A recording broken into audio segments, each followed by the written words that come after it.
আসবেন নবী দুনিয়াতে, লিখা আছে ইনজিলেতে। তাওরাত কিতাব যাহার খবর দিয়াছে, আল্লাহ তাআলা রহমতেরই দুয়ার খুলেছে। হায়রে আল্লাহ তাআলা রহমতেরই দুয়ার খুলেছে। নবীজির আগমনে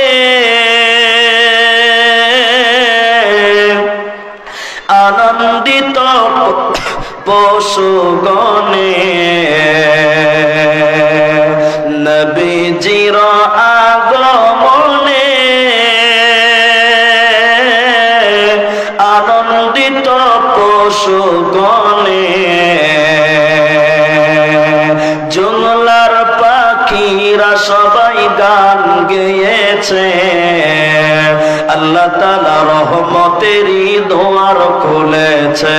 হায়রে আল্লাহ তাআলা রহমতেরই দুয়ার খুলেছে। আকাশেতে লক্ষ তারার ঝলক জ্বলেছে, আল্লাহ তাআলা রহমতেরই দুয়ার খুলেছে। হায়রে আল্লাহ তাআলা রহমতেরই দুয়ার খুলেছে। আল্লাহর 100টি দয়া রয়েছে, আল্লাহর দয়ার 100টি ভাগ রয়েছে। ওই 100টা ভাগের ভিতরে একটা দয়া আল্লাহ মানুষকে দিয়েছে। একটা দয়া মা পেয়েছে, তার জন্য বাচ্চাকে কোলে নিয়ে চুমা খাই আব্বু বলে। একটা দয়া আল্লাহ গরুকে দিয়েছে। এই একটা দয়া গরু পাওয়ার কারণে গাভী তার বাচ্চাকে জিহ্বা দিয়ে চেটে চেটে আদর করে। একটা দয়া আল্লাহ প্রাণীকে দিয়েছে। তাই মানুষেরা কত দয়ালু, কত মেহেরবান। নবীজি বললেন, শুনে নাও, 100টা দয়ার ভিতরে একটা মানুষকে দিয়েছেন, গরুকে দিয়েছেন। দেখেন ওই একটা দয়া গরু পাওয়ার কারণে গাভী তার বাচ্চাকে জিহ্বা দিয়ে চেটে চেটে আদর করে। নবীজি বলেছেন, শুনে নাও, বাকি 99টি দয়া আল্লাহ নিজের কাছে রেখেছে। মানুষ একটা দয়া পেয়ে যদি এত দয়ালু হয়, আমার আল্লাহ 99টি দয়ার মালিক, তাহলে তিনি কত বড় দয়ালু।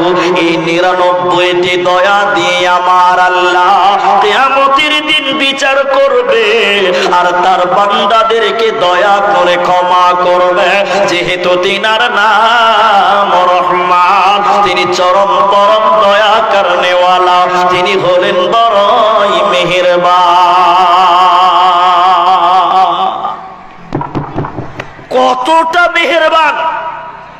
এখন যে হাদিসটা বলবো, এই হাদিসটা বললে আপনি বুঝতে পারবেন যে আল্লাহ তার বান্দাকে কি পরিমাণ দয়া, আল্লাহ তার বান্দাকে কি পরিমাণ মায়া, আল্লাহ তার বান্দাকে কতটা পছন্দ করেন, ভালোবাসেন। এই হাদিসটা না শুনলে আপনি বুঝতে পারবেন না। বুখারী শরীফের ভিতরে 2 বার বর্ণিত হয়েছে হাদিসটি। বনি ইসরাইলের জামানে একটা লোক অনেক মানুষ মারার করেছিল, অনেক পাপ করেছিল। নবীজি বললেন, এমন কোন পাপ নাই যে পাপ সে চুরি করেছে, ডাকাতি করেছে, জেনা করেছে, মার্ডার করে, সব রকম পাপ সে মানুষটা করেছে। এই পাপিষ্ট মানুষটা যখন একটু বয়োবৃদ্ধর দিকে আগিয়ে গেল, ওই রকম বয়সের লোকটা তার ছেলেদেরকে ডেকে বলছে, বাবা, আমি তোমাদের পিতা, সব রকম পাপ করেছি। আল্লাহ যদি আমাকে ধরতে পারে ধরবে, আর সালাম জাহান্নাম দিবে, বাঁচার আমার আর কোনো পথ থাকবে না। বেটা, আমি এত পাপ করেছি, আল্লাহ যদি দিবে, আমি আর বাঁচতে পারবো না। তাই বেটা, আমি যখন মরে যাব তখন তোমরা আমার লাশকে কবর দিবে না, মাটিতে দাফন করবে না, আমার লাশকে সমুদ্রের কাছে নিয়ে গিয়ে আগুন জ্বালিয়ে পুড়িয়ে ছারখার করে দিবে, আল্লাহ যেন আমাকে ধরতে না পারে। কিন্তু এতগুলো মানুষ আপনারা আছেন, বলেন আল্লাহর কাছ থেকে পালাবার মতন ক্ষমতা পৃথিবীর কারো হবে? এতগুলো লোক বলেন হবে? যদি আল্লাহর কাছ থেকে পালাবার শক্তি হতো তাহলে কারুন আল্লাহর কাছ থেকে বাঁচতে পারত, তাহলে কারুন বেঁচে যেত। কারুনের অনেক ক্ষমতা ছিল, ফেরাউনের অনেক ক্ষমতা ছিল। এই পৃথিবীতে একজন লোক মাইকেল জ্যাকসন এত ক্ষমতাশীল ছিল, তিনি বাঁচতে পারত, কিন্তু আল্লাহর কাছ থেকে কেউ বাঁচতে পারবে না, কেউ বাঁচতে পারবে না। সবাইকে আল্লাহর সামনে দাঁড়াতেই হবে। হাজি, আমাদের মাইকের আওয়াজ নেই, ওদের মাইকের পাওয়ার কত?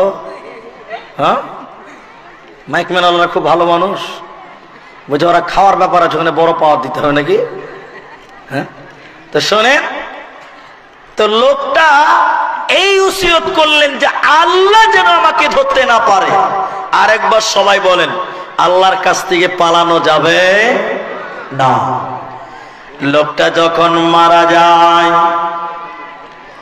নবীজি বললেন, তখন তার ছেলেরা তার বাবার লাশটাকে কাঁধে নিয়ে নদীর ধারে গিয়ে, সমুদ্রের তীরে গিয়ে বাবার লাশকে পুড়িয়ে জ্বালিয়ে ছারখার করে দিল। চালিয়ে দেওয়ার পর বাবার শরীরের ছাইগুলোকে দুই ভাগ করলো। ক্বালা নিসফাহু ফিল বাররি ওয়া নিসফাহু ফিল বাহরি। দুই ভাগ ছাই করার পর অর্ধেক ছাইকে পানিতে ভাসিয়ে দিল, অর্ধেক ছাইকে হাওয়াতে উড়িয়ে দিল, আল্লাহ যেন তার বাবাকে ধরতে না পারে। আল্লাহ তাবারাক ওয়া তাআলা ওই সমুদ্রের পানিকে বলবে, বান্দা, এরে আমার সৃষ্টি পানি, তুমি বলো আমার অমুক বান্দার ছাই তুমি যেখানে নিয়ে গেছো না কেন, আমার অমুক বান্দার ছাই যত দূর ভাসিয়ে নিয়ে গেছো না কেন, ওই ছাইগুলো আমি আল্লাহর কাছে জমা করে দাও।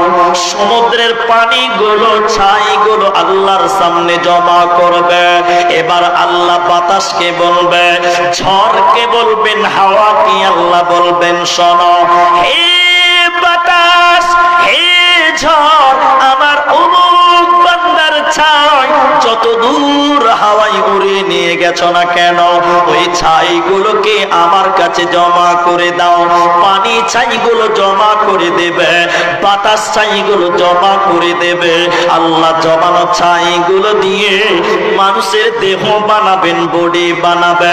আর আজরাইল ওই লোকটার জান আল্লাহর কাছে পৌঁছে রেখেছে।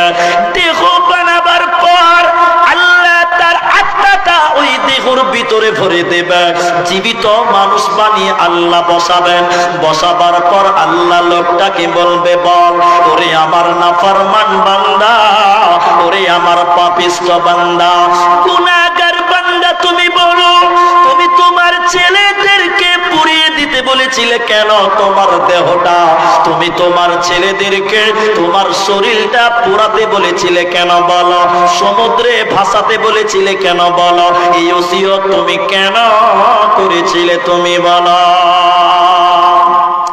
লোকটা বলেন, আল্লাহ, পৃথিবীর কোনো কারণ নয়, দুনিয়ার কোনো কারণ নয়, আল্লাহ তাবারাক ওয়া তাআলা শুধুমাত্র আপনার ভয়, আল্লাহ আপনার কাছ থেকে পালাবার কারণে, আল্লাহ আপনার ভয় আমার ভিতরে ছিল, এরই কারণে আমার লাশটা পুড়িয়ে দিতে বলেছিলাম, আল্লাহ আপনি যেন ধরতে না পারেন। আল্লাহ তাবারাক ওয়া তাআলা বলেন, বান্দা, তুমি আমাকে ভয় করেছিলে, বান্দা, বান্দা, তুমি আমাকে ভয় করেছিলে বটে, তুমি তুমি জানো না আমার কত দয়া, তুমি জানো না আমার কত মায়া। ফাগাফারা লাহু, যাও যাও যাও, আমি আল্লাহ তোমাকেও মাফ করে দিলাম। তোমাকে জাহান্নাম যেতে হবে না, হবে না, হবে না। এরকম বিরাট পাপীকে আল্লাহ কত দয়ালু, আল্লাহ কত মেহেরবান, তিনি এই পাপিষ্ঠ মানুষকে ক্ষমা করে আল্লাহ তাকে জান্নাতে দিল। এজন্য তিনি হলেন চরম পরম দয়ালু, তিনি হলেন বড়ই মেহেরবান, দয়ালু রহমান। কে পারে বুঝিতে তোমার শান, দয়ালু রহমান। কে পারে বুঝিতে তোমার শান। মা বাচ্চারা পিতা আদম বানাইলেন নিজ হাতে, পিতা চারা পুত্র ঈসা মারিয়ামের কোলেতে। কে বা বড় কারিগর, কার বা বড় শান। কে পারে বুঝিতে তোমার শান, দয়ালু রহমান। কে পারে বুঝিতে তোমার শান। তাহলে এবার এই হাদিস থেকে যেটা বুঝালাম যে আল্লাহ বিরাট বড় পাপী, এরকম পাপিষ্ঠ ব্যক্তিকেও আল্লাহ মাফ করেন যেহেতু তিনি বড়ই দয়ালু। এবার আপনারা যেটি মানুষ আছেন একবার আমার সঙ্গে বলেন, আল্লাহ দয়ালু, আল্লাহ মাফ করনে ওয়ালা বেশি। আল্লাহ, আপনাদেরকে বলি, আল্লাহর দয়া বেশি না আল্লাহর রাগ বেশি? আপনারা বলুন। দয়া বেশি। কেন? কারণ জমিনে বাস করি আল্লাহ, আল্লাহর জমিনে আমরা বাস করি, কিন্তু আমরা তার জমিনে যে পরিমাণ নাফরমানি করি পৃথিবীতে, আল্লাহ যদি দয়ালু না হতেন তাহলে আমাদেরকে পৃথিবীতেই পিষিয়ে দিতেন, মাটির তলে দাবিয়ে দিতেন। কিন্তু আল্লাহ শুধু দয়ালু, আল্লাহ শুধু মেহেরবান, এর কারণে আপনি আমি টিকে আছি। আল্লাহর জমিনে বাস করেন, আল্লাহকে ট্যাক্স দেন না, যাকাত দেন না। আল্লাহর জমিনে বাস করেন, জমির ওসর বার করেন না, আল্লাহকে ট্যাক্স দেন না। আপনি দুনিয়ায় বাস করেন, 5 বার আল্লাহকে হাজিরা দেন না। আপনি মুসলমান দাবি করেন, আল্লাহর বিধান আপনি মান্য করেন না। আল্লাহ দয়ালু, তাই আমরা টিকে আছি। আল্লাহ যদি দয়ালু না হতেন তাহলে আমাদেরকে তিলে তিলে ধ্বংস করে দিতেন। আমরা কত পাপী, আল্লাহ কত দয়ালু। আর একটা হাদিস আপনাকে শোনাই। রাতের 1/3 অংশ যখন পার হয়, আমার দিকে দেখেন, বুঝতে পারবেন। রাতের 1/3 অংশ যখন পার হয়, ধরেলেন রাত 1টা, 2:30, 2টা, এরকম টাইম, আল্লাহ 1 আসমান, 2 আসমান, 3 আসমান, এই করে করে করে করে 7 নাম্বার আসমানে চলে আসেন, একদম নিচের আসমানে চলে আসেন। তখন রাত 2টা বাজে, 2:30টা বাজে, 1:30টা বাজে। ওই রকম রাত্রিবেলায় আল্লাহ বলেন, এ আমার বান্দারা, যারা আমাকে এখন ডাকবে আমি তাদের ডাকে সাড়া দিব। একটা কথা। 2, কারা আছে যে গুনাহগার পাপিষ্ঠ মানুষ, পাপ, এই রাত্রি যখন গভীর হয়ে যায়, আল্লাহ নিচের আসমানে এসে লাস্টে বলে, হে বান্দা, তোমাদের যার যা কিছু প্রয়োজন আমাকে বলো, তোমাদের যা দরকার আমাকে বলো, তোমরা এখন যা চাইবে আমি আল্লাহ তোমাদের এখন তাই দান করব। বলুন সুবহানাল্লাহ। হাজি, এদিকে আল্লাহ রাতের 2টোর সময় নিচের আসমানে এসে ডাকে, আর আপনি কম্বলের তলে নাক ডেকে ঘুমাচ্ছেন। হ্যাঁ, সেদিকে নাক ডাকা গো, সেদিন এক জালসাতে, এই 18 তারিখে জালসাতে, এই মাসের 18 তারিখে রাতে দুটো, কারণ আল্লাহ তার বান্দাকে অনেক ভালোবাসেন, অনেক দয়া করেন। আরেকবার বলুন সুবহানাল্লাহ। হাদিসটির রাবী হযরতে আবু মুসা, তিনি বর্ণনা করেন, নবীজি বললেন, শোনো, যখন সূর্য ডুবে যায়, যখন মাগরিব আরম্ভ হয়ে যায়, আল্লাহ তার নিজের আপন হাত এইরকম বাড়িয়ে দেয়।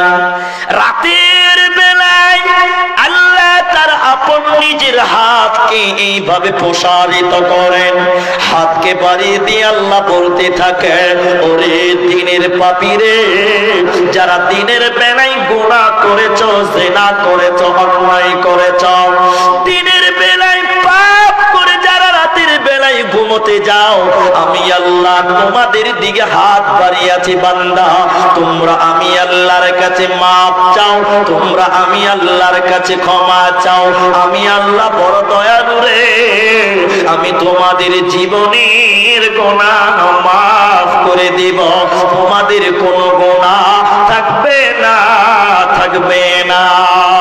এরপর নবী বললেন, শোনো, যখন সূর্য উদিত হয়, দিন যখন আরম্ভ হয়, যখন দিন শুরু হয়, আল্লাহ তার অপর হাত এরকম বাড়িয়ে দেয়, পৃথিবীর দিকে অন্য হাত আল্লাহ বাড়িয়ে দিয়ে বলতে থাকে, হে রাতের পাপীরে, যারা আমাদের রাতের পাপ ক্ষমা করব। নবীজি বললেন, শুনে নাও, যতদিন সূর্য উল্টো দিক থেকে না উঠবে, যখন সূর্য উল্টো দিক থেকে যতদিন পর্যন্ত না উঠবে, অতদিন পর্যন্ত আল্লাহ তার বান্দাকে ডাকতে থাকে, বান্দা তোমরা আমি আল্লাহর কাছে ক্ষমা চাও, আমার নাম গফফার, আমার নাম রহমান, আমি তোমাদের রহম করব, আমার নাম গফফার, আমি তোমাদের জীবনের গুনাহ মাফ করে দেব। বান্দা অতএব আমার অনেক দয়া, তোমাদের মাফ করব, তোমাদের করব কেন রে দুনিয়ায়, শান্তি কেন নাই রে দুনিয়ায়, হে ভাবুক ভেবে দেখো, বসে নিরালায়, গজব কেন রে দুনিয়ায়, শান্তি কেন নাই রে দুনিয়ায়। নামাজ রোজার ধার ধারে না, সত্য কথা কেউ বলে না, নামাজ রোজার ধার ধারে না, সত্য কথা কেউ বলে না, মিথ্যা আর চুগল করে করিয়া বেড়ায়, গজব কেন রে দুনিয়ায়, শান্তি কেন নাই রে দুনিয়ায়।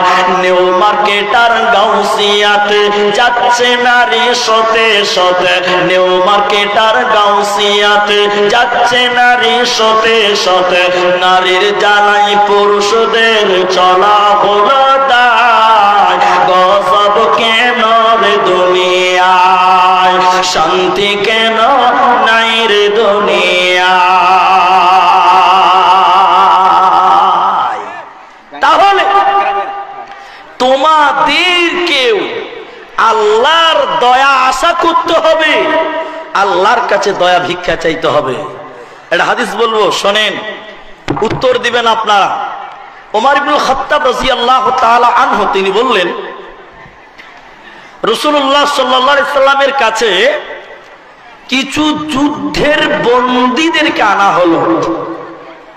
এই বন্দীদের ভিতরে কিছু মহিলা বন্দিনী, এদিকে দেখেন, নবীজির কাছে কিছু যুদ্ধের কয়েদীদেরকে আনা হলো। অতে ছিল কিছু মহিলা, লজ্জা করবেন না মায়েরা, এটা জানার জায়গা, লজ্জার নয়। তো ওই যুদ্ধের বন্দিনী যারা বিয়ে করেছেন তারা জানেন, যার বাচ্চা কাচ্চা আছে। যারা বিয়ে করেননি আমার কথা মিলিয়ে নেবেন বিয়ের পরে। আপনার স্ত্রী যখন বাচ্চা হবে, বাচ্চা যদি দুধ না খেতে পারে, টানতে পারে না, স্ত্রীর স্তন ব্যথা করবে এবং স্ত্রী দেখবেন মাঝে মধ্যে ব্লাউজ ভিজে গেছে। এটা লজ্জার কথা নয়, জানার কথা। যাদের বিয়ে হয়নি আমার কথা মিলিয়ে লিখবেন। কেন? আমি যখন আমাদের প্রথম সন্তান হয়, দেখেছি একটা মেয়ে নার্সিং হোমে কাঁদছে, তার বাচ্চা কমজোর, দুর্বল, মায়ের স্তনের দুধ টানতে পারে না, স্তন ব্যথা করছে, দুধ ঝরে পড়ছে। এটা হাদিস যেটা বলছে এখন শোনেন। তো ওমর ইবনুল খাত্তাব তিনি বলেন, নবীর সামনে কিছু যুদ্ধের বন্দীদেরকে ধরে নিয়ে আনা হলো। ওতে ছিল কিছু মহিলা, মেয়ে মানুষ, ওরা তোর বাচ্চা নিয়ে আসতে পারেনি। স্ত্রীর স্তনে দুধ জমা হয়ে থাকতে থাকতে থাকতে থাকতে ঝরে ঝরে দুধ পড়ছিল। ভালো করে বুঝেন, খারাপ কথা নয়। আর কিছু কিছু বাচ্চা ছেলে, ওরা তাদের মা খুঁজে পাচ্ছে না, দুধের জন্য ছটফট করছে, দুধ পান করবে। এই যে মেয়েদের দুধ ঝরে পড়ছে, আমার দিকে দেখেন, এই মেয়েরা অন্যের বাচ্চাকে টেনে নিয়ে বুকের ব্লাউজের বুতাম খুলে পরের বাচ্চাকে দুধ পান করালো। আল্লাহর নবী জিজ্ঞাসা করলেন সাহাবীদেরকে, এখন আমি আপনাদেরকে বলছি, আচ্ছা যে মেয়েরা অন্যের বাচ্চাকে দুধ পান করায়, এই মেয়েরা দয়ালু কিনা? এরা বলে না দয়ালু না? কে বলছে দয়ালু না? এখনকার মেয়েরা নিজের পেটের বাচ্চাকেই দুধ দেয় না। এরা হ্যাঁ না বলে না? তাও আমি ঠিক বললাম না? এখনকার মেয়েরা নিজের পেটের জন্মদাতা সন্তানকে দুধ দিতে চায় না। আপনারা বিয়ে হয়তো করেছেন কিনা জানি না, যারা করেননি তারা অবাক ভাববেন। এখনকার মেয়েরা বাচ্চা হয়েছে, স্বামীর কানে কানে বলছে একটা ল্যাকটোজেন নিয়ে আসবে। ঠিক বললাম না? নাই বলেন হ্যাঁ না বলে? স্বামীর কানে কানে বলছে একটা দুধের ডাব্বা নিয়ে আসবা, বাচ্চাকে দুধ পান করাতে হবে। তাহলে তুই কিসের লিগে আছিস রে? এই জমেলার মা, তাহলে তোকে বিয়ে করে আমার লাভ কি হলো বল? এখনকার মেয়েরা বলছে বাচ্চাদের জন্য সেরেলাক্স নিয়ে এসো, নান নিয়ে এসো, আপনার ল্যাকটোজেন নিয়ে এসো, দুধ নিয়ে এসো। বাচ্চা কাঁদছে কেন? বলে দুধ নিয়ে এসো। এখনকার মেয়েরা নিজের চামড়া চিকন রাখার জন্য, ফিটনেস ঠিক রাখার জন্য নিজের পেটের বাচ্চাকেও দুধ দিতে চায়। হয়তো এলাকায় এরকম নাই, আমাদের দিকে ভাই এখনো আছে। আল্লাহর নবী বলেন, এই মেয়েগুলো নিজের পেটের বাচ্চা নয়, অন্যের বাচ্চাকে দুধ পান করালো, আনন্দ পেল। নবী সাহাবীদেরকে বললেন, তোমরা বলো, ওরে আমার আনসার মুহাজিরেরা, তোরা বল এই মেয়েটা দয়ালু কিনা? সাহাবীরা বললেন, ইয়া রাসূলুল্লাহ, অবশ্যই অবশ্যই মেয়েটা দয়ালু। কেন? যে মেয়েটা অন্যের বাচ্চাকে দুধ দেয় সে কোনোদিন কর্কশ নয়, বরং সে দয়ালু। নবী এবার বললেন, তোমরা বলো, এই মেয়েটা তার নিজের বাচ্চাকে আগুনে পোড়াতে পারবে কি? বলো। সাহাবীরা বললেন, কখনো নয়। যে মেয়েটা অন্যের বাচ্চাকে দুধ পান করিয়ে প্রাণ বাঁচাতে পারে, ওই মেয়েটা নিজের পেটের বাচ্চাকে আগুনে পোড়াতে পারবে না। নবী বললেন, তাহলে তোমরা বলো, এই মেয়েটা তার বাচ্চাকে কত দয়া করে? সাহাবীরা বললেন, অনেক অনেক দয়া করে। নবীজি বললেন, শুনে নাও, এই মা তার বাচ্চাকে যত দয়া করে, আমার আল্লাহ তার বান্দাদেরকে ওর চাইতেও অনেক অনেক বেশি দয়া করে, যেহেতু তিনার নাম রহমান। কটা কথা শুনবেন। আরেকটা বলি, মুসলিমের বর্ণনায় হাদিসের রাবী হযরতে আবু সাঈদ খুদরী রাদিয়াল্লাহু তাআলা। এই ভাই, মাঝখান থেকে উঠছেন কিনা? বসেন, শোনেন। আল্লাহ রাস্তায় আপনারা দেখেন, এদিকে তাকান। এই জন্য আমি বলি যে মাঝখান থেকে উঠিয়েন না ভাই। দেখেন ওরা ওরা ওরা গল্প লাগিয়ে দিয়েছে। তো মূলবি তুই বক, আমরা খানিক বই খেলি নাকি? বসেন, লক করে বসেন ভাই। আবু সাঈদ খুদরী রাদিয়াল্লাহু তাআলা তিনি বললেন, এদিকে দেখেন ভাই, আমার দিকে তাকান। বনি ইসরাইলের জামানায় একটা লোক 99 জন মানুষ মার্ডার করেছিল। একটু সবাই বলেন, কয়জন বললাম? একবার তাকবীর দেন, নারে তাকবীর।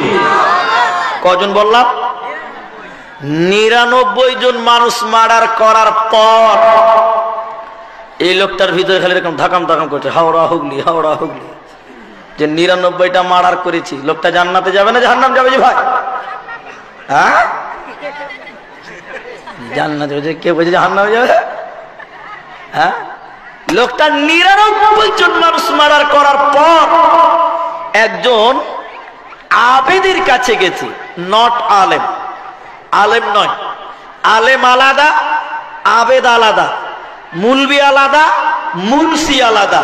মুন্সি বুঝেন কিনা আপনারা?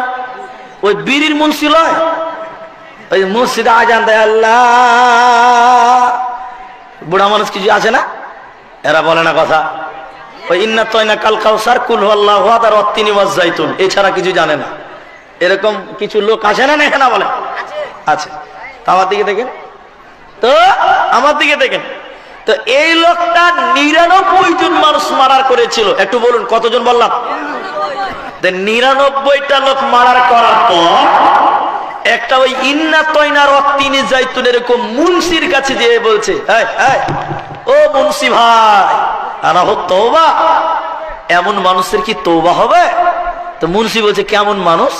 বলে যে মানুষ 99 জন মানুষ মার্ডার করেছে। কতজন? মুন্সি তো জানে না যে আল্লাহর কত দয়া, না বুখারী চিনে না মুসলিম চিনে, ও তো কিছু জানে না। মুন্সি তখন রেগে গিয়ে বলছে, বদমাশি করার জায়গা পাও না? 99 জন মানুষ মার্ডার করে আবার তওবা খুঁজছো, ফাইজলাম করো, যাও। না, তোমার তওবা কবুল হবে না। মেরেছে কয়জন? এই লোকটা তখন মাথা চুলকাতে চুলকাতে বলছে, ভাই 99 জন মানুষ মার্ডার করে যদি তওবা নাই হয়, ক্ষমা নাই পায়, 100 জন পূরণ হতে বাকি আছে কজন? লোকটা বলছে, মিয়া তুমি রেডি হয়ে যাও। ওর ভিতরে তালোয়ার ঢুকিয়ে দিল। তো কজন হলো ভাই? এটা গল্পের হাদিস। 100 জন মানুষ মার্ডার করলো। মার্ডার করার পর ভাই আপনারা এতটি লোক দাঁড়িয়েছেন, কি ব্যাপার? হ্যাঁ, আপনারা দাঁড়িয়েছেন কেন? তালবে ইলম, আবার দাঁড়িয়েছে ও তালবে ইলম লোক তো দাঁড়িয়েছে। ওরা বলছে ওদের মনে হয় বসতে হবে না, শরীয়ত খালি এদের লিগা নাকি? ভাই আপনারা যারা দাঁড়িয়েছেন বসেন, আপনার সামনে আসেন, জায়গা আছে, আপনারা বসেন, আল্লাহর রাস্তায় বসেন, ডিস্টার্ব করিয়েন না ভাই, আল্লাহর রাস্তায় বসেন। তো আমি যে কথা বলছিলাম, এখনো দাঁড়িয়েছে এরকম হাত দিয়ে গো আল্লাহ। তো শোনেন, 100 জন মানুষ মারলো। সবাই বলুন কজন হলো এবার? লোকটার ভিতরে খালি এরকম ধাকাম ধাকাম করছে, যে ক্ষমা কি পাবো না, তওবা কি কবুল হবে না, মন মানে না। দেখ কোচরা গ্রামের লোকজন বলছে যে ভাই দোমোহনাতে যাও, ওখানে বড় বড় মাদানিরা আছে, ওদের কাছে যাও, ওরাই ভালো ফতোয়া দিতে পারবে। এই গ্রাম থেকে দোমোহনা ক কিলোমিটার হবে ভাই? 8 কিলোমিটার। এবার এই লোকটা তওবার জন্য যাচ্ছে দোমোহনা, যেতে যেতে রাস্তাতেই লোকটা মারা যাচ্ছে, জান যায় যায়, জান যায় যায়। যখন লোকটা মারা যায়, তার বুকটাকে এইরকম দোমোহনার দিকে উঁচু করে ধরেছে, মারা গেছে। জান্নাতের ফেরেশতা এসছে, জান্নাতের ফেরেশতা এসছে, ওকে জান্নাত দিবে। জাহান্নামের ফেরেশতা বলছে জাহান্নাম দিব। এবার ফেরেশতারা ঝামেলা লাগিয়ে দিয়েছে, তুই কেন জান্নাত দিবি রা? বুঝে লোকটা তওবা করছিল, তুই কেন জাহান্নাম দিবি? বলে লোকটা তো 100টা লোক মার্ডার করেছে। এই নিয়ে ফেরেশতারা গন্ডগোল করছে। আল্লাহ বলছেন, থাম থাম থাম, ও ফেরেশতা থামো, কচরা থেকে দোমোহনা 8 কিলোমিটার, একটু রাস্তাটা মেপে দেখো কত দূর হেঁটেছে, কত পথ বাকি আছে। যদি 4 কিলোমিটার হেঁটে যায়, আর 4 কিলোমিটার বাকি থাকে, তাহলে লোকটাকে মাফ করব। আর যদি 2 কিলোমিটার হাঁটে, 6 কিলোমিটার বাকি থাকে, তাহলে লোকটাকে মাফ করব না। আল্লাহ এবার ফেরেশতাদেরকে জায়গাটা মাপতে লাগিয়ে দিয়ে এই কচরার মাদ্রাসাকে বলে, তাবাতু তুমি একটু পিছিয়ে যাও। এই মাদ্রাসা আরো পিছিয়ে গেল। তাহলে এবার 8 কিলোমিটার থাকবে না 10 কিলোমিটার হবে? 10 কিলোমিটার হবে, মাদ্রাসা পিছিয়ে গেছে। এই মাদ্রাসাকে পিছিয়ে দিল। দো মোহনাকে বললেন তাকাররাবিন, এর দো মোহনা তুই আগিয়ে আয়। তাহলে এটা গেল পিছিয়ে, ওটা এলো আগিয়ে, তাহলে হিসাবে কি দাঁড়াবে? অনেক হেঁটেছে, একটু মাত্র বাকি আছে। এটা দাঁড়াবে কিনা বলেন? কিন্তু আসলে কিন্তু ঘটনা সেটা নয়। একটু হেঁটেছে, বেশি বাকি ছিল, কিন্তু আল্লাহ কত দয়ালু, এই মাদ্রাসাকে পিছিয়ে দিল, তো মোহনাকে আগিয়ে দিয়ে মাপতে লাগালো। ফেরেশতারা বললেন আল্লাহ অনেক দূর হেঁটেছিল, একটু গেলেই দো মোহনা পেয়ে যেত। আল্লাহ বলেন যাক যাক যাক, আমার বান্দা ক্ষমা খুঁজছিল, আমার বান্দা তওবা খুঁজছিল, যা যা যা, আমার এই বান্দাকে জাহান্নাম যেতে হবে না, হবে না। আমার আল্লাহ 100 জন হত্যাকারী মানুষকে আমার আল্লাহ দয়া করে মাফ করতে পারে। এজন্য তিনি হলেন চরম পরম দয়ালু, তিনি হলেন বড়ই ক্ষমা করনেওয়ালা, তিনার নাম রহমান।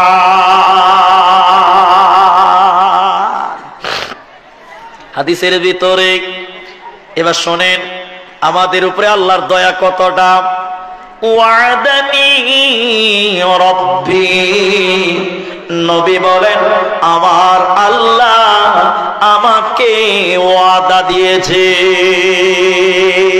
সবাই বলেন ভাই, কেউ বাদ যাবেন না। ওয়াদা দিয়েছেন কে? আল্লাহ। আল্লাহ বলছে, জোরে বলেন, ওয়াদা দিয়েছে কে? আল্লাহ। তা আল্লাহর নাম নিলে কি জরিমানা লাগবে নাকি? হ্যাঁ, যে খালি পার্টির মিছিলে বন্দে মাতরম, বন্দে মাতরম, জিন্দাবাদ, হ্যাঁ মাইক লাগবে না, হঠাৎ এমনিতেই কাবু করে দিছে। আর এখন বলছে আল্লাহ, আল্লাহ কথা বাড়ায় না। হ্যাঁ, এটা জোরে বলুন, ওয়াদা করেছেন কে? আল্লাহ। করেছেন কাকে? নবী মুহাম্মদুর রাসূলুল্লাহ। এই ওয়াদা কোনদিন নষ্ট হবে? এরা বলে না হবে। ওয়াদাটা কি? ওয়াদানি রব্বি, নবী বললেন আমার আল্লাহ আমাকে ওয়াদা দিয়েছে। আল্লাহ বলেন নবী হে, আমার ওয়াদা তোমার উম্মতের ভিতর থেকে 70,000 নারী পুরুষকে আমি আল্লাহ বিনা হিসাবে জান্নাত দিব। লা হিসাবা ওয়ালা আযাবা, এদের কোনো বিচার হবে না, এদের কোনো আযাব হবে না, বিনা হিসাবে আল্লাহ জান্নাতে দেবে, কোনো চিন্তা হবে না। বলুন সুবহানাল্লাহ। এই উম্মতের, নবীজির উম্মতের 70,000 মানুষকে আল্লাহ বিনা হিসাবে, লা হিসাবা ওয়ালা আযাবা, এদের কোনো হিসাব লাগবে না, এদের কোনো বিচারও হবে না। আরেকবার বলুন সুবহানাল্লাহ। আল্লাহর কত দয়া, আল্লাহর কি পরিমাণ মায়া। আর একটা বলি, আরেকটা হাদিস শোনাবো, দুটি হাদিস শোনাবো।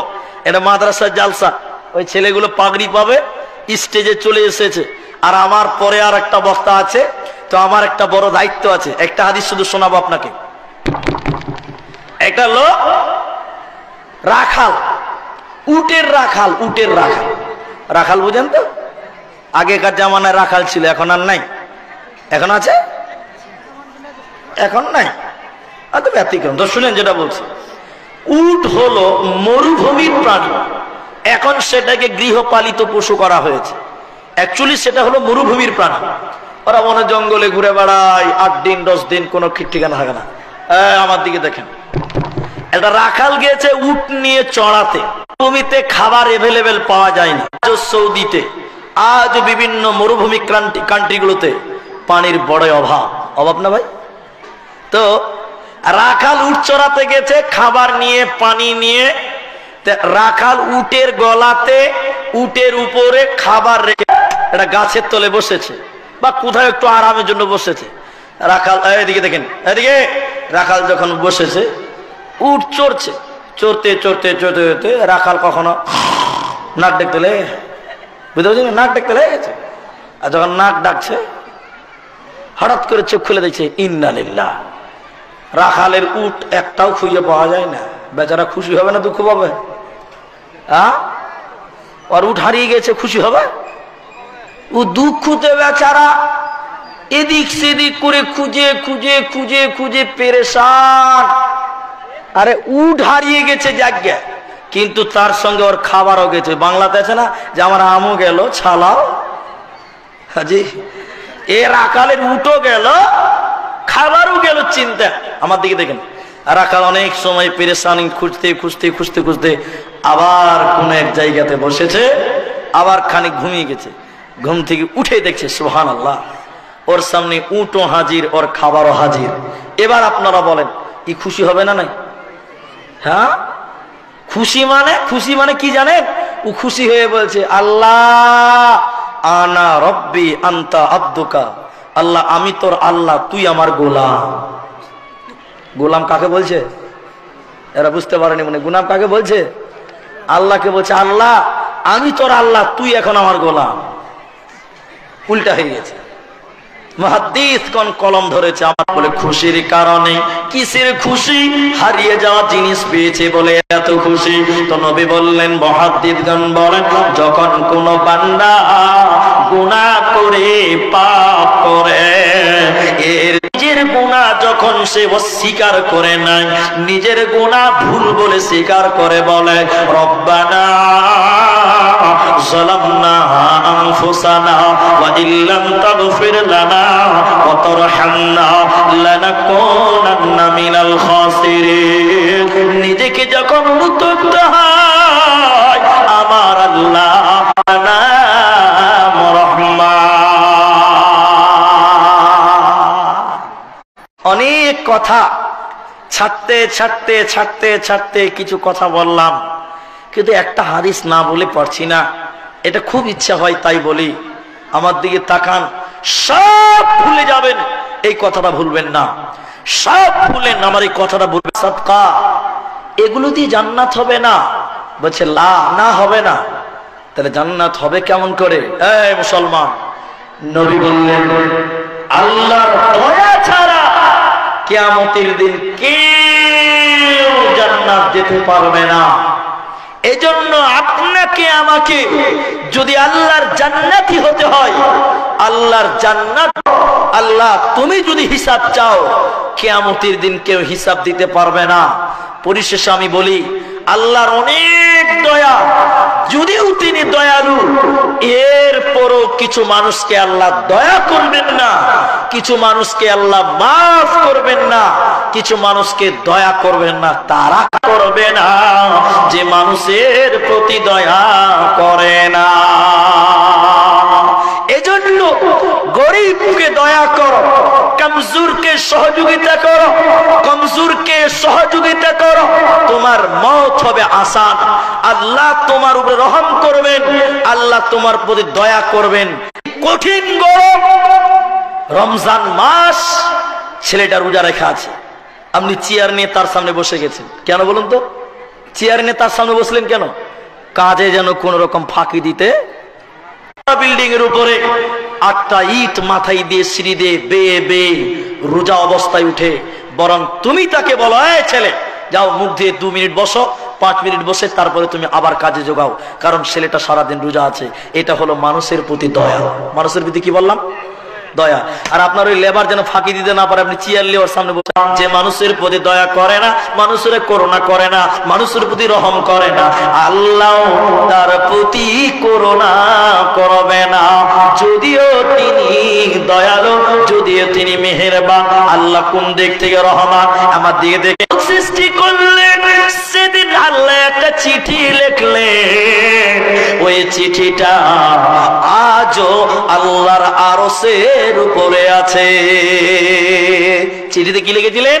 চিঠিতে কি লিখেছিলেন? চিঠিতে সেদিন আল্লাহ লিখলাম, আজ থেকে আমার দয়া আমার রাগকে অতিক্রম করেছে। মানে আমার যত রাগ, এর চাইতে আমার দয়া অনেক অনেক গুণের বেশি।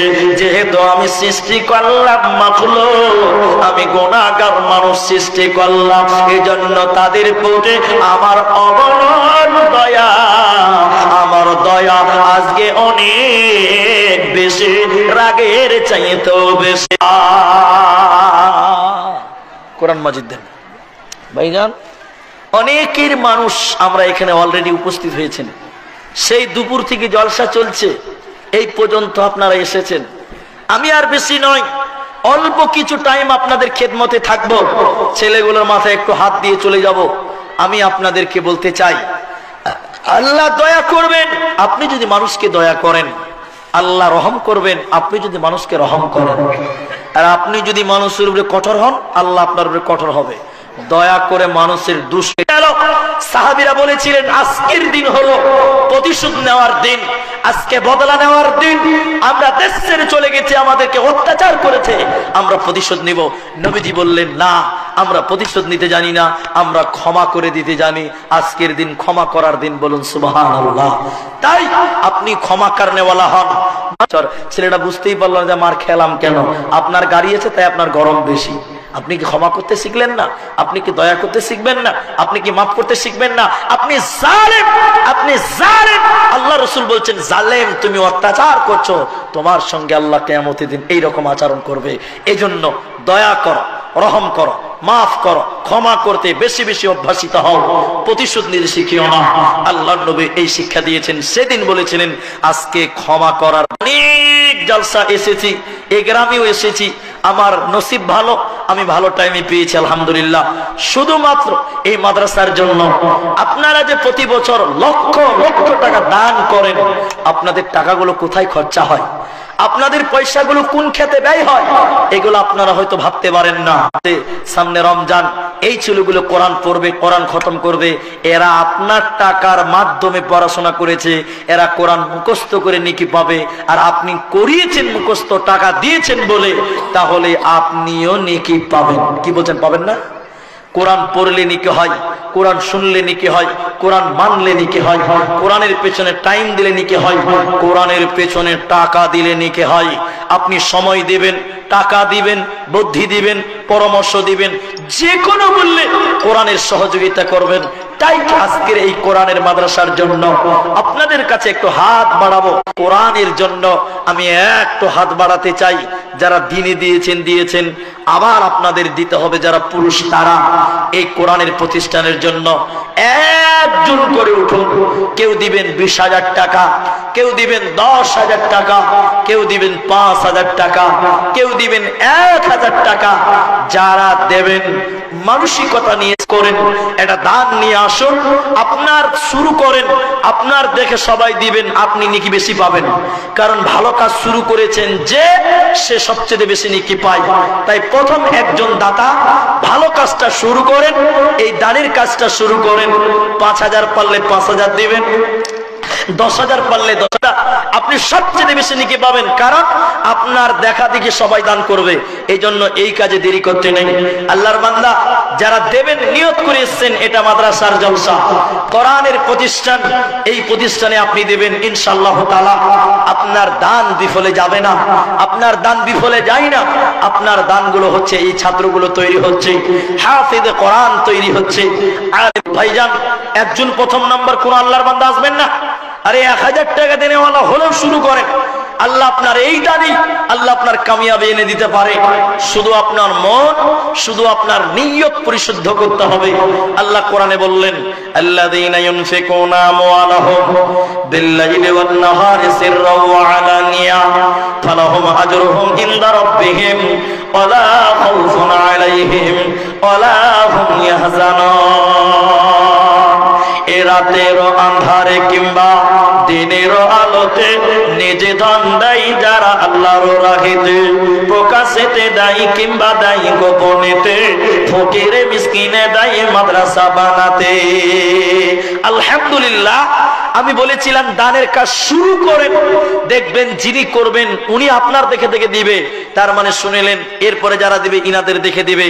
দেখেন, আমি চেয়েছিলাম, আমি বলেছি 500 হোক, 1000 হোক, তাই 10,000 হোক, যেমন পারেন তেমন দান আপনারা করবেন। তবে এটা মাদ্রাসার জালসা, এটা ফকিরের ভিক্ষা নয়। আপনি মনটাকে বড় করবেন, দানের হাত প্রশস্ত করবেন। 1 নম্বর 500 টাকা আমার হাতে প্রথম দান। আল্লাহ তাআলা যে আশা, যে উদ্দেশ্য নিয়ে দান করলেন, রব্বুল আলামিন তুমি তার আশা উদ্দেশ্য পূরণ করো, বলুন আল্লাহুম্মা আমিন। আরেকজন দিলেন 100 টাকা।